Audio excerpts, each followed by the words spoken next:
Hello viewers, welcome back to my channel Pinki's রান্নাঘরে সবাইকে স্বাগত জানাচ্ছি।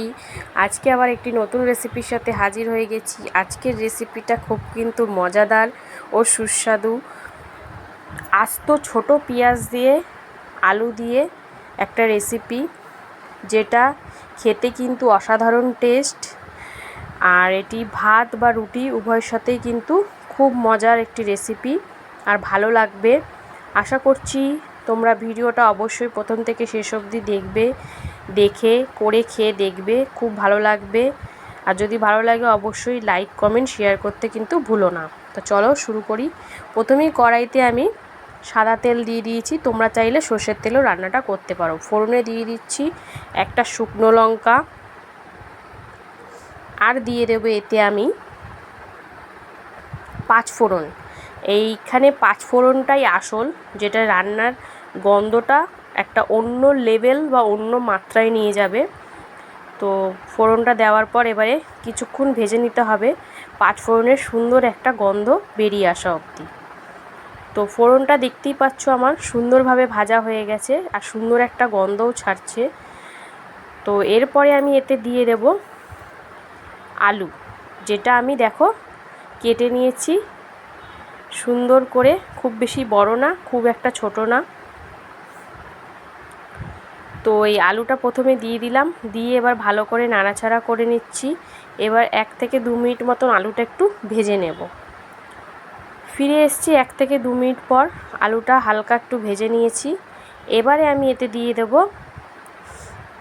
আস্ত গোটা পেঁয়াজ। এটা কিন্তু গোটাই দিতে লাগবে এবং পেঁয়াজগুলো যাতে ছোট ছোট হয়, যত বেশি ছোট হবে তত কিন্তু আরও খেতে মজা লাগবে।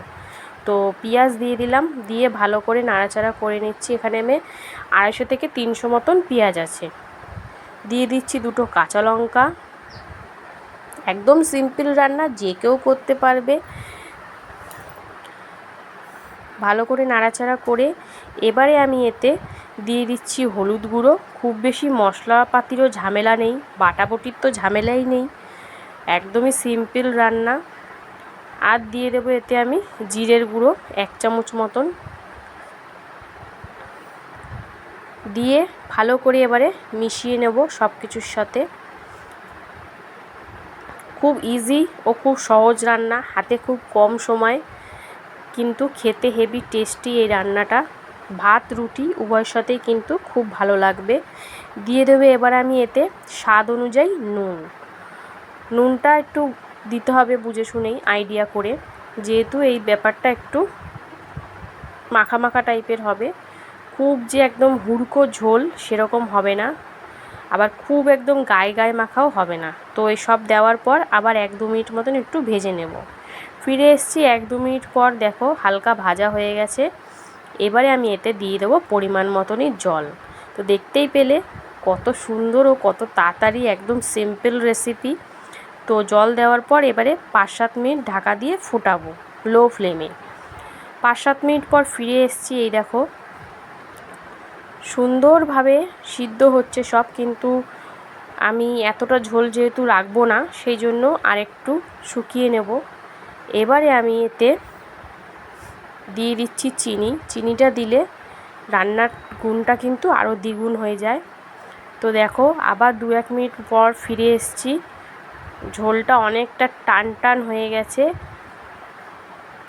আর একটু ঠান্ডা হলে আরও টেনে যাবে, যেহেতু আলু আছে এতে, টেনে যাবে।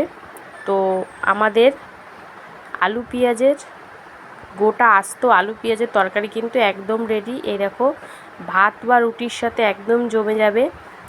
সবসময় কি আলু চচ্চড়ি দিয়ে রুটি ভালো লাগে? একটু ঘুরিয়ে ফিরিয়ে খেলেও কিন্তু মনটাও তৃপ্তি পায় ও খেয়েও আশা মেটে বা ভালো লাগে। তো আজকের ভিডিওটা যদি ভালো লাগে অবশ্যই লাইক করবে, কমেন্ট করবে, সকলের সাথে শেয়ার করবে। আর এরকম নতুন নতুন রেসিপি পেতে হলে অবশ্যই আমার চ্যানেলটা সাবস্ক্রাইব করে নেবে, পাশে থাকা বেল আইকন সমেত। আজকের মতন টাটা, আবার চলে আসবো অন্য কোনো দিন অন্য একটি নতুন রেসিপির সাথে।